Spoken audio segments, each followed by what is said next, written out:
corrected, the internal audit function doubles up, or even triples up. They do the risk assessment together with the management. The management owns it, right? And then the fraud risk assessment, the same thing, the management owns it, but the internal auditor will look at it and support. And then they also go and audit. And then the question of independence comes in. So in most of the time, it's the same people. Idealistic, I agree with what ma'am said, and I have no dispute with that. The standards clearly say this is what it's supposed to be. In my previous company, in the US company that I work for, the internal audit department is the fraud department, is the risk department, is the privacy department, is the investigation department. We have 5 departments into 1 department. And it's all the same people. So it's a question that I don't have the right or wrong answer. I totally agree with you. Management owns both the activities, the risk management and the fraud risk assessment. Auditors can help to facilitate. So thank you for your clarification point. Appreciated. You're most welcome, ma'am. Yes, sir. I need to pass you. Sanjeev, you just mentioned something about a fraud policy, that a policy should be in place. Apart from the consequences of committing fraud, what else should be a part of a fraud policy? Good question. So for the fraud, any of your companies here has a fraud policy? Or have you seen one before?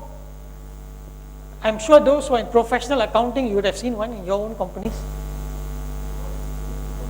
नहीं fraud sorry please ऐसा मत बोलो fraud कैसे कर fraud policy हाँ करने का है ओके मैं बात को रिफ्रेशमेंट में बात को उसको बताता फ्रॉड कैसे करने का है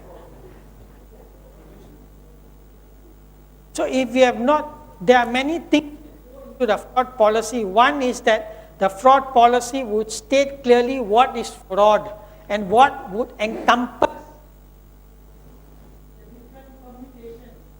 It also would tell what is investigation process, the thing going to be reported to, right? All will be there in the fraud policy. And about the disciplinary, in the event that you are caught, right? What would be the consequences? If you don't have a sample, I am happy to email to the sample fraud policy. I think the ACFE website has got it, right? It's a free one. So I will email to your school, the institute, they can give it to you. Then you just tweak, you just add your company's name and modify to what your company is about. Any other question?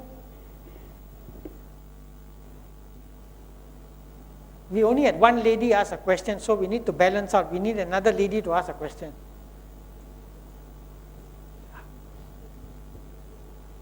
Question? Comment?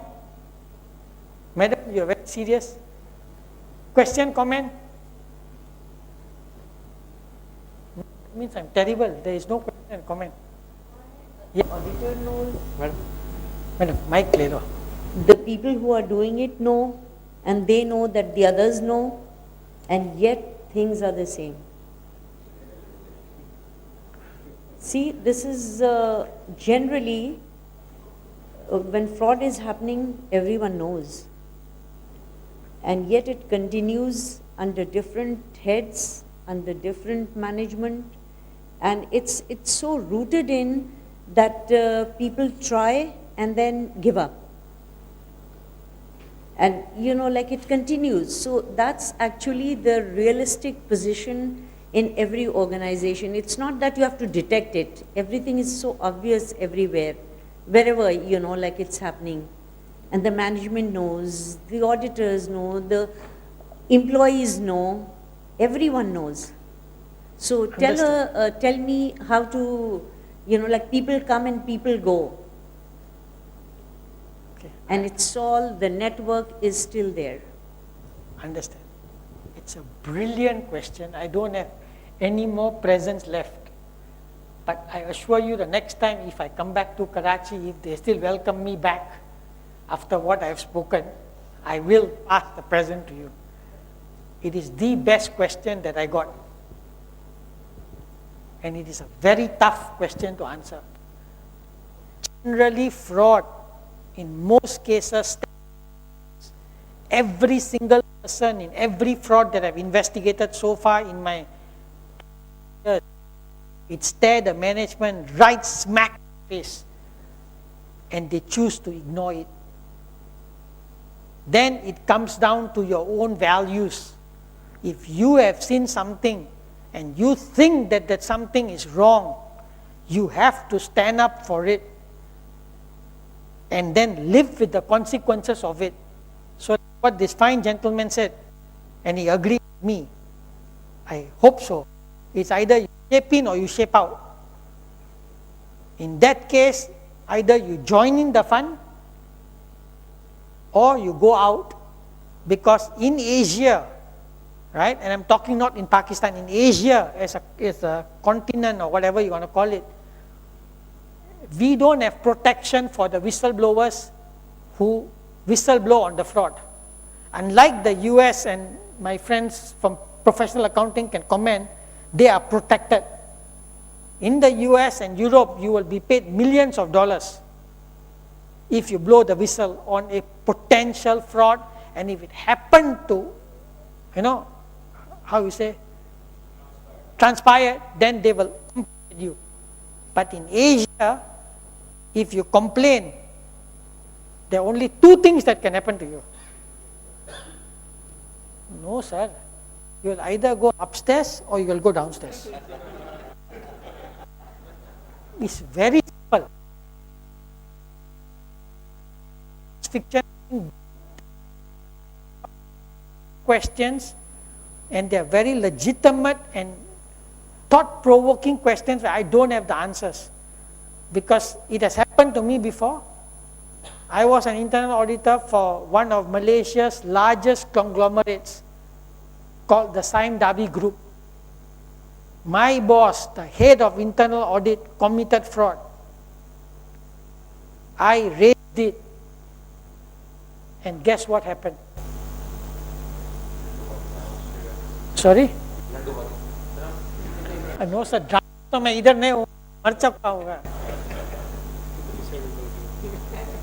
The bottom line is that you are desensitized. Yes.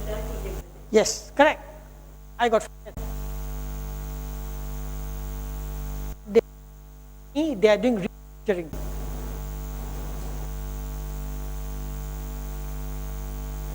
What can I say? Because I couldn't live with myself. That was my value system. I believed in it. I took the decision to leave. I could leave. The company said, you're fired. So, I totally agree with you, and this happens in Asia. And the ironic thing, in Asia, it's also very ironic, in Singapore, Malaysia, or I think more so in Malaysia, we have got Whistleblower Protection Act. But the act is just an act, and nothing happened. Okay, so it's a tough question. I don't answer them. I do apologize for not giving you an answer.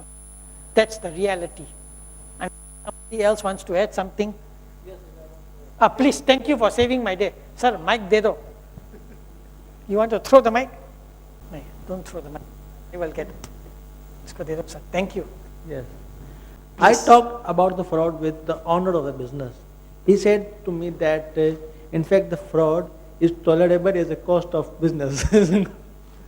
So it is considered as common thing. Like other cost of electricity, cost of fuel, cost of energy, cost of bribe, fraud is also the cost of doing business in Pakistan. Agree. It's not wrong. And if we talk about bribe, and please someone can comment, bribe is a very nice word, but there are so many ways to disguise it. Just look at the FCPA, Foreign Corrupt Practices Act in the US, and look at the UK Anti-Bribery Act. There are many ways how you want to call a bribe, not a bribe. Okay, the two ladies, so they obviously know what I'm saying. It is a perennial problem, so let's not go that route. Okay, so the cost of business, I agree and I disagree. Okay, yes, next question. Sorry. I think we have 5 more minutes. Yes, okay, boss said 10. Yeah, my question is that in many organizations they don't have internal audit departments. I'm talking about the private limited companies. Yes. So what can they do to prevent the kinds of fraud that you're talking about? Because obviously what you're saying is that it requires a high level of resource allocation, not only in terms of money, in terms of personnel, but also in terms of time and commitment and attention from the management. But there are certain organizations that don't have the internal audit department. How can they work towards making the environment fraud clean? Who wants to answer the question? Okay, he wants to answer. Thank you for answering.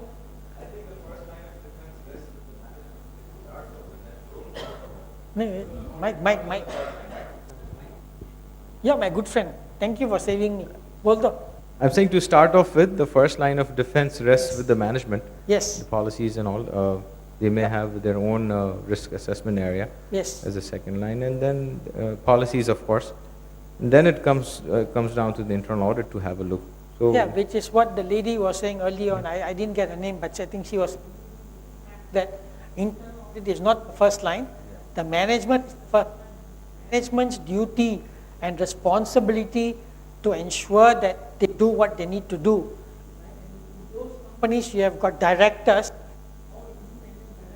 Again, I don't know in Pakistan context what it is, but in Asian context, in Malaysia, and the duty of the independent director is very, very high because they have to ensure the going concern of the company, especially the compliance requirements of the company and the industry. And that's why nobody wants to become an independent director in Singapore and Malaysia as of now, because the liability is huge if something goes wrong. In Pakistan context, I'm not sure. But to answer your question, management, and for those companies who don't have, always find source provide PMG. They'll be. I'm helping to sell KPMG now.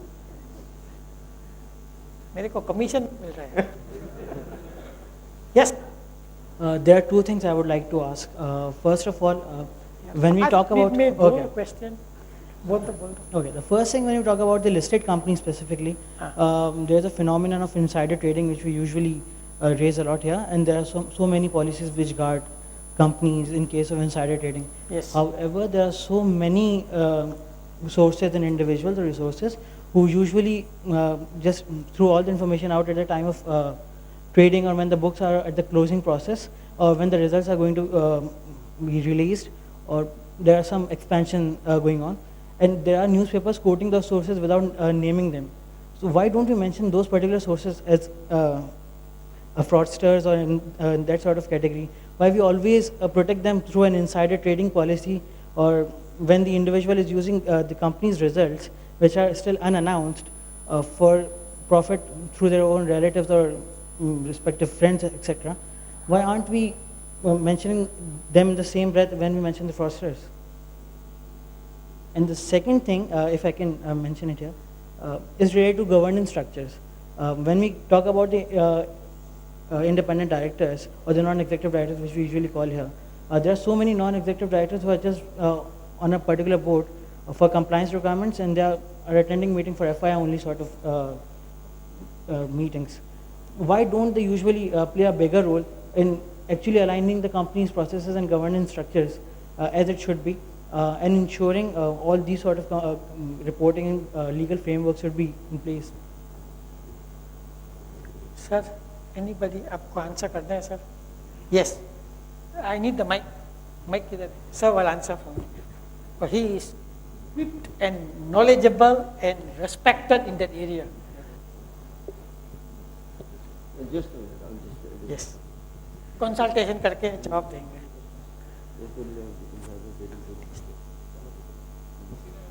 पसीना क्या सब सुसु भी निकल गया sir. ऐसे question पूछते हैं. Basically, this is an individual act. Insider trading, you have a regulation for insider trading. But even then, I was on the board of stock exchange, and I know that information used to come before the accounts are released. So sometime, you have to make control, but then still there is a possibility of people, infringing the controls, and so I think this is an individual act.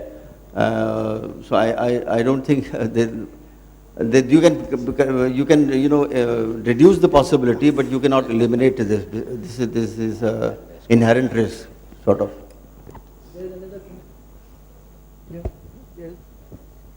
Companies should should give our information as quickly as the major economic events are unfolding. The function of chief investment officers in companies is to provide information to public on timely basis. Thank you very much, Sanjeev, for explaining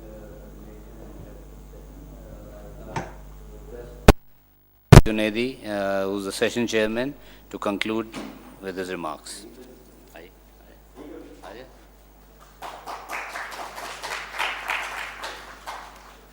Assalamu alaikum. I congratulate Sanjeev for our presentation, for absorbing presentation, and I thank you for accepting our offer to come on a very short notice. Actually, the presentation, I feel the presentation, because of his experience with fraud investigation, is a mixture of fraud assessment and fraud investigation. That's why there was some confusion in the mind of some of the participants when the lady raised a very pertinent issue that the responsibility for the control lies with the management, whereas the internal auditor perhaps is not responsible for putting in place the system of control. This was your question, I guess. You raised this issue. Achha, you were not listening. No problem. This happened with me also.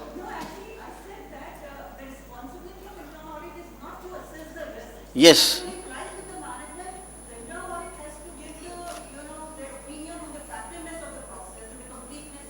Yes, I agree with you, but what I said was that he has got a lot of experience in terms of fraud investigation. So the presentation was a mixture of fraud investigation and fraud risk assessment. This is what I felt during the presentation. Actually, Sanjeev always scared me when he said that he can commit any fraud, but I think he's right in the sense that if you can think like a fraudster, only then you will be able to detect the frauds. So in my own experience, we raised a very pertinent issue in one of our clients where the company was supplying contents to the mobile network operators, and we felt that the employees were actually trying to transfer those contents through to the mobile network operators, but the company was growing and nobody listened to us at that time. Exactly 3 years later, the company called us and said that this is happening, we feel that this is happening, and there was a fraud. There was the employee was buying the content themselves and then selling it to the company. As you have said, the CFO was buying the goods and supplying to the company. So I think fraud risk assessment is the responsibility of management, but at the same time, the internal auditor should also be alert on the possibilities of various types of frauds that can happen in an organization. That's all. I will again congratulate you. And you want to say something? 1 second, sir, if you don't mind. Sure. Just to clarify to what sir said, when I said that internal auditors play a part, is internal auditors would assess the risk together with the management and also the fraud scenarios with the management, because we work hand in hand with the management. And I'm giving you from a practical standpoint what I have seen in my limited career. I mean, I'm not that old, but I'm not that young either. I'm only 22. Yeah. So in my experience when I worked in all the European and US companies, it's always complicated the rules. And internal audit is always caught in the crossfire. So that's why I said that the discussion with the management is very important, and Sir put it very aptly the way he did and how he said. I just want to say that, that's all. Thank you. Thank you, Sanjeev. Thank you very much.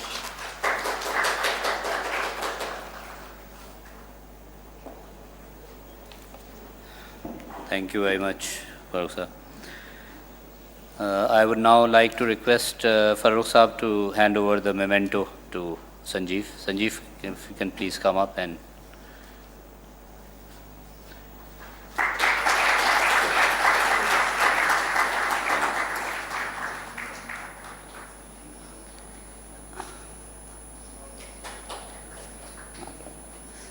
I would request the member SRC and the CPT convener, Mr. Zulfiqar Akhtar, to come and hand over the memento to Session Chairman Farooq Junaidi.